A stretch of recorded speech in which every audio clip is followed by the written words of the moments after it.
Hello and welcome to Temporary Australians. I'm Jonesy. And I'm Hirsty. And this is Mike. This is what we have coming up on the show. On Temporary Australians, we catch up with bikers who have a big heart as they turn out in large numbers for the Sydney Blanket Run.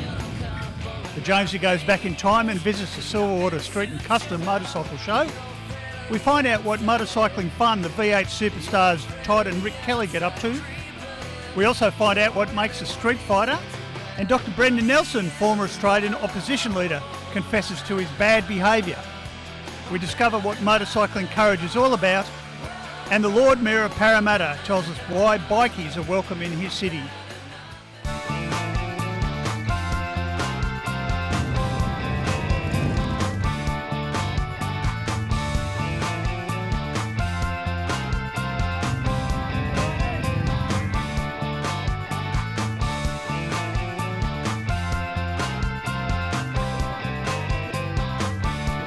Jonesy, we're at the foot of the mountains here, Krispy Kreme Donuts and Bikers Australia Blanket Run. There's bikes and people and blankets all over the place. As you can see, a whole bunch of people are turning up with their blankets and tin food and goods to help the homeless. And yeah, it's a nice event and it's nice to help out. Some of the people are different from year to year, but you certainly do see a real good cross-section, different social clubs, and even a few of the 1% guys like to come along just as an everyday ride and just help out a bit. So yeah, it's nice to see a real good cross-section of riders coming out to support the day. I guess it shows that bikers have a heart, and particularly for people who are struggling in life. Well, exactly. They know what it's like not to always be on the right side of the ledger, let's say, and they appreciate when things are good, and they don't like to see someone suffering. If they can help out and donating a blanket and a bit of food and a few goodies helps out, they're happy to do it. And that's a really generous thing about bikers. They do like to help out, and they see someone in strife, they'll jump in. Now, Bikers Australia's been going for over 30 years now. Yeah, 33 years. Bikers is going strong, and we've done toy runs, blanket runs. Yeah, we've got a strong history of trying to support others. And go on rides. Oh, definitely got to go on rides, yeah. There's no point without a ride in there somewhere. Kings Cross Bikers regularly supports the blanket run. Yep. Can you tell us why? Well, why not? It's a great cause, great people. You can't really go wrong, can you? You know, when you think about it, people, once again, they're doing it tough, and bikers are showing that, you know, we're not all as the media portray. And yeah, helping those out that need it. So you've been homeless yourself? Is that what Oh yeah, I've done a whole lot. Been in orphanages too. Orphanages, jails, boys' homes, you name it. So you get to know what it's all about. You can understand them. People who don't live it can't really understand it. So the blankets help? Yeah, of course they do, yeah. Yeah, like, yeah, it gives them something to cover over them. Even though we're like a poncho, we're still got a blanket. You know? Poor buggers. It's a great thing to do. It's just fun, you know, to come out to Krispy Kremes and have a donut and jump on a bike and deliver a blanket. It's a great bunch of people and it's a great event, but it also has that really serious side of that in our community there are many people who find themselves in, you know, desperate situation, and we can all do our bit. Then the call came for the riders to gather together for final instructions. Well, I want to thank everybody for coming along on behalf of Bikers Australia. Don't go through the red lights. We'll sit on 80 clicks when we get on the freeway, so you won't have trouble catching up. Once we get into Parramatta and we turn left at James Roos Drive, we'll slow things up and bunch it all up.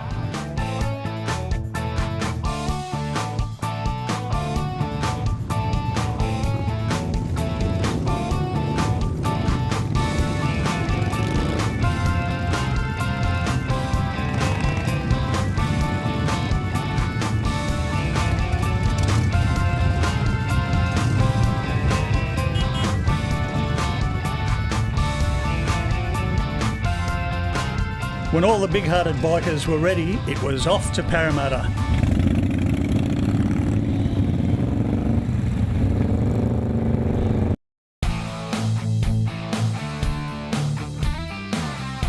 Usually when you ride over the Parramatta River on Silverwater Bridge, you don't see much, except once a year. Custom and street motorcycles for as far as the eye can see, all lined up in competition. Lots of club and trade displays as well, and great rock and live bands. The Silverwater Street and Custom Motorcycle Show is held annually by the Brotherhood CMC. I'd known about this bike show for some years, but had only been once before. You can tell us why you keep coming. Well, because you keep pestering me saying come along. Well, yeah, I do that. But no, I love bikes. No, I love bikes. I'm obsessed with bikes. And I've always loved bikes, and I love coming here because there's so many different bikes. And as you say, it's a great atmosphere, but Silverwater Street and Custom Motorcycle Show has been hugely popular amongst bikers from all walks of life and is steeped in history from its humble beginnings in 1995. Over the years, it has attracted its share of motorcycling celebrities, from Seven's Mike Whitney to Channel 9's Darryl Eastlake, World Superbikes Gary McCoy, and the occasional motorcycle-friendly politician. Even in its early days, it was created with the family in mind, and the bike show has a very relaxed and friendly atmosphere, where enthusiasts can swap stories and new generations are wide-eyed at the creativity that goes into the motorcycles on show. Brendan Nelson, MP and avid motorcycle rider. Yeah, that's right, Greg. Yeah, I got my first bike when I was 17, and apart from half a dozen years, I've had bikes pretty much continuously since. Currently got a Speedmaster, and I've just also bought a Hayabusa. I heard about this fellow rider, who's a long-time member of the King's Cross Bikers, and with a name like Animal, well, we just had to find out more about it. I believe the federal government has recently honoured you for all of that work too. Yeah, as far as I'm concerned, it belongs to all the bikers. Oh, you're talking about the Order of Australia medal. I am. Yeah, I didn't, not a jail sentence, that's all right. Yeah, that's the one here. It belongs to all the bikers. That one there. What did they give that to you for specifically? Charity work in it, you know, helping people out, street kids, homeless kids, cancer children, people are dying in a hospice, toy runs, gift runs, Valentine's days, whatever. For some people, riding a bike is only part of owning one. The desire to have something that is purely individual and personalised is just as strong as the thrill of a ride. And some of the work that people put into a custom bike to be ready for a competition just blows your mind. This family-friendly show has it all. Lots of stuff for adults to look at while the kids can play. Lots of live music with subtle brick and outback hippies. What more could you want? At the end of the day came the trophies. Some lucky entrants even won prizes. National bike magazines were there carefully recording the day's events for their passionate readers. Then Pendo reminded us of some of the important God stuff. We realise that it's not been because of our cleverness or because of our strength or our activity, our hard work. It's been because of God's grace that Silverwater has continued over those years. And now, in 2010, the 16th Silverwater Street and Custom Motorcycle Show will be part of the new Silverwater Motor Festival. This means a car show as well, and all the regular family and kids entertainment, and still at Silverwater Park. Sounds great. You know, I might bring the kids.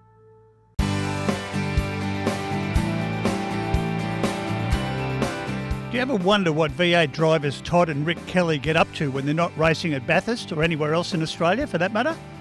The best way to find out, I reckon, is simply to ask. So I did that at last year's MotoGP at Phillip Island. Fellas, can you tell us a bit about your racing career? How did it start and what are you doing with it now? Well, Todd's a couple of years older than myself, and he did the hard yards in go-karts initially when we were very young, and progressed into Formula Ford when Todd was 15 from the family home in Mildura. They built up a car and hit the track, and Todd spent a couple of years in there and a year in Formula Holden, and then got in Formula Ford, actually got picked up into the Young Lions program and moved into Formula Holden and V8 Supercars, and I followed the same footsteps as Todd. So we've both been in V8 Supercars now for 11 and 14 years. We've been around a while, had a lot of races and a few crashes and torn up a little bit of gear, but we've both had a pretty good run. We've both been very lucky to have been to Bathurst many times, and Rick's had 2 wins there and I've had 1, and had some fantastic teammates over the years. We got into the Holden racing team when Peter Brock was still part of the team, and we've been teammates with Lownsy and Scaife and Greg Murphy, who's actually back in our team now. So it's been a good run. Hopefully we've got a few good years left in us still to come. Well, both of you rode motorcycles, I believe. We actually raced dirt bikes when we were very young out at Northwest Motorcycle Club near Mildura many years ago, and we've still kept a keen interest in dirt bikes and Harleys. We've had a Harley in the family for probably 20 years nearly, I suppose, that Fat Boy, and Todd's recently bought another one that he's done up. they're the coolest bike around if you want to go cruising around on the road. We both grew up on dirt bikes. Rick's on a Honda and I've been with Kawasaki for a little while. I've got a really nice K450, so that keeps us busy on the dirt. I've built a little bit of a motocross track at home.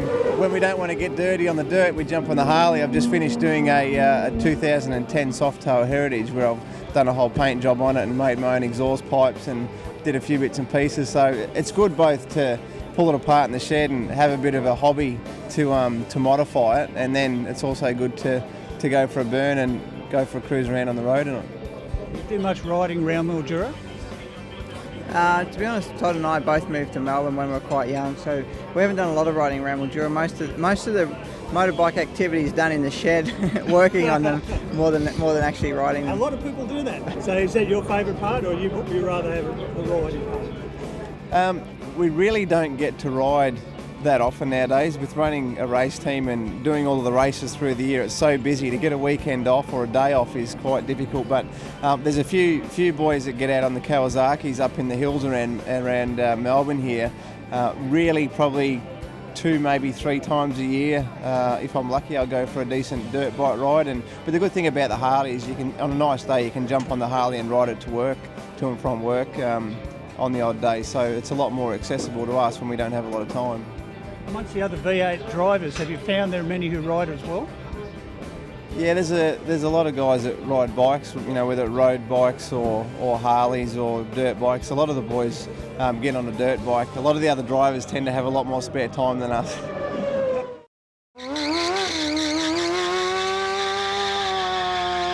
Australia being such a multicultural society has taken influences from all those different areas and combined it into a totally different type of bike.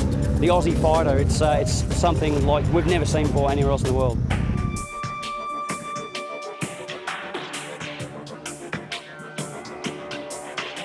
So basically, you take a common sports bike, strip it of all the fruit, and there you have a street fighter. It took me 3 years to build the Judge, and most of the work was done in the last 6 months because we were trying to get it ready for a show. I finished that in November 2005, and yeah, it's about a $80,000 bike when it's all said and done. There's about 800 hours in it. The sky's the limit, and the more you do yourself, the more cred you have. The only downside is staying legal. There are strict guidelines when it comes to making your bike roadworthy, but the crafty builders always come up with ways to comply while keeping with the street fighter look. Ever since I was a little boy, I always wanted an old school fighter, and the only way you get an old school fighter is to build one. So I did. The first fighter was the 1200 Bandit with a 916 tailpiece and a TL1000R front end, but I kept losing my licence on it, so I got rid of it. That was probably 5-6 years ago. Usual story, saw a bike on the side of the road with a bugger all money on it, crashed. One thing led to another. Fairings, too dear, too hard to come by, so yeah, street fighters was what it went. It's an 04 model. I started modding it up in about late 05 really, mate. Bike off the shelf's about 18 grand and it's probably got about 10 grand worth of mods on it now. So who cares? Street fighters, a great alternative to repairing a damaged bike and a great way to express yourself in the biking community.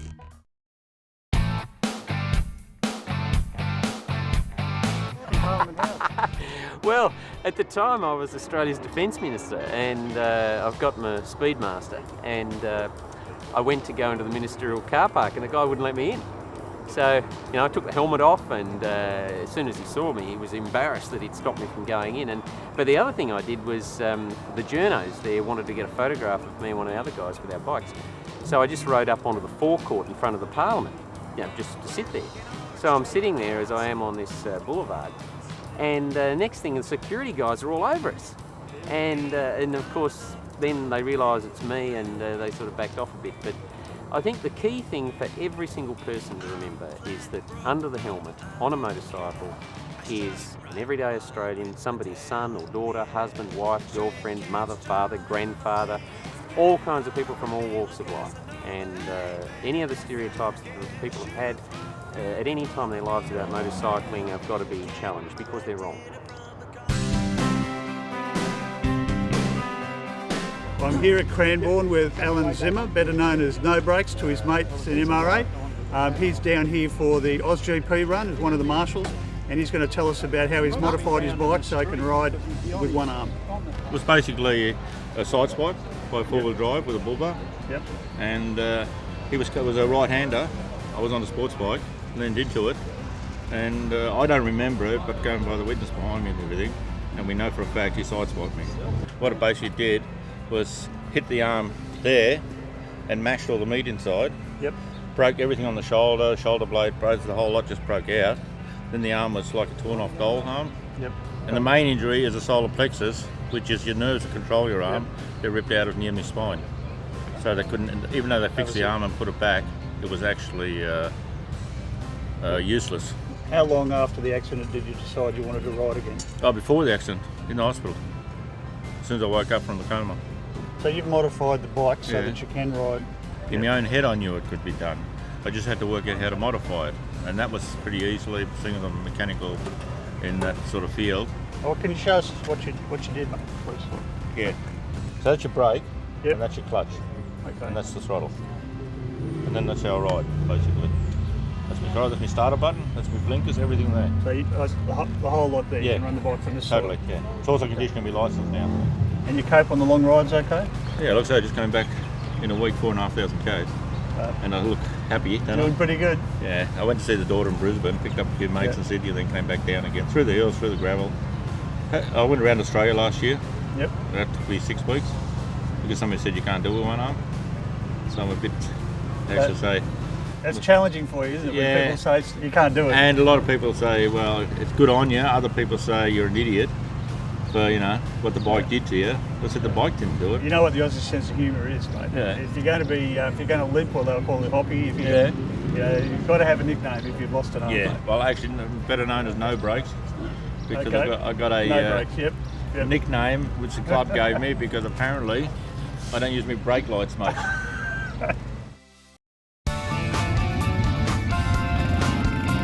Now the blanket run is on the move to Parramatta for the launch of Homeless Persons Week.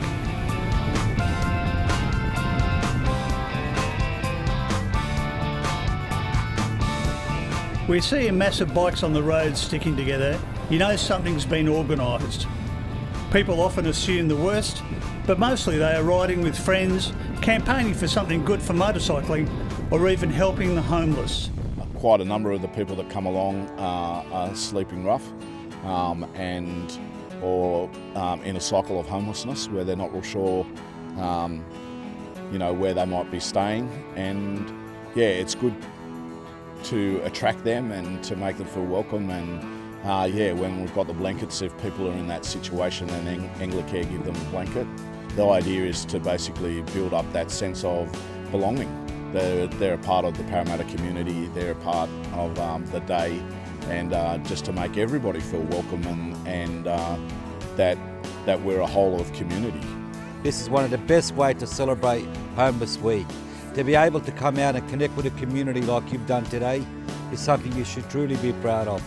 What this does, it gives people the true impression that bikies are about the community and about getting out there and helping the people that are in need of help. I think it's a fantastic initiative to raise awareness for the homeless people, which is obviously a big issue in today's society, and especially here in Parramatta. The official part had just about everything. Live music from Subtle Brick, a performance from the Sydney Street Choir. MC Grant Howard set the scene and introduced the Lord Mayor of Parramatta, John Chetted, who honoured Sarah, a local schoolgirl who gave up her birthday to give blankets to the homeless. Well, I know there's a lot of homeless people in Australia, so I just thought maybe I should donate blankets instead of getting presents from my friends and family and just having fun. What does your family think about that? They really like it. And your friends? Yeah. You're having a good time down here? Definitely. Federal member Julie Owens raved about the motorcycle experiences she's had and the blanket run she'd been on. Local Baptist pastor David Roth made some important God comments It seems to me that, at least as I read the Bible, I find that God is interested in humanity. He cares for each one of us, and He has a love for the poor, for the needy, the unjustly treated. He has a heart for the marginalised. And Steve from Anglicare prayed for the homeless. Thank you that you listen to our prayers anywhere we are, in a church, in a home, on the streets, or I dare say on a bike. In Jesus' name, amen. Finally, Bikers Australia President Rich spoke to the crowd. He thought the event was great and that everybody had had such a great time from their side of things. On behalf of the Bikers and Bikers Australia, I want to thank all the bikers that have come out, donated blankets and bought some other goods as well. Thanks for giving up the day, guys, and supporting. And Grant touched on something which the biking community is quite strong on, and that's supporting your family, your club, and supporting others. It's fantastic. We're very grateful for all the people that have donated. These go to a number of services around Parramatta, so our service, Stepping Stone, a number of other homeless services in this area that'll, I guess, are working with people every day that'll be able to hand the blankets out. So.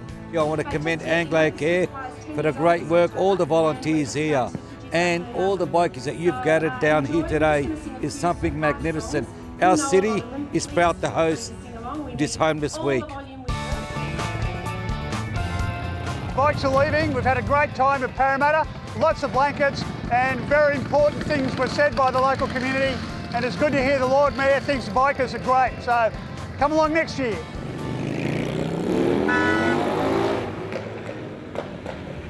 Well, what a great show, Greg. Yeah, look, I really enjoyed the riding, mate. It was great fun. I'm going to head out and do that right now. We'll catch you next week. See Bye. ya. Shiny side up.